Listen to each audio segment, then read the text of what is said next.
తిరుమల శ్రీవారిని జాగృతి అధ్యక్షురాలు కవిత దర్శించుకున్నారు. ఉదయం ఆలయంలోకి వెళ్లిన ఆమె అభిషేక సేవలో పాల్గొని స్వామివారిని దర్శించుకుని మొక్కులు చెల్లించారు.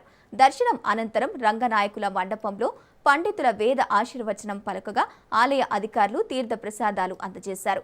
గత 4 సంవత్సరాలుగా పడుతున్న మనోవేదన స్వామివారి దయతో తీరిందని కవిత అన్నారు. లిక్కర్ కేసుకు సంబంధించి కోర్టులో క్లీన్ చిట్ రావడంతో స్వామివారిని కలవడానికి వచ్చి మొక్కు చెల్లించుకున్నానని కవిత తెలిపారు. రాబోయే రోజులలో తెలంగాణ రాష్ట్రంలో ప్రజల పక్షాన ఫ్యూచర్లో రాజకీయ పార్టీని కూడా పెట్టబోతున్నట్టు కవిత ప్రకటించారు. నేను గత 4 సంవత్సరాలుగా పడుతున్నటువంటి మనోవేదన ఆ స్వామివారి దయ వల్ల మరి కంప్లీట్గా నేను ఏదైతే చెప్తూ వచ్చానో సత్యం నా వైపు ఉంది, న్యాయం నా వైపు ఉంది, భగవంతుడు నా వైపు ఉన్నాడని చెప్తూ వచ్చాను.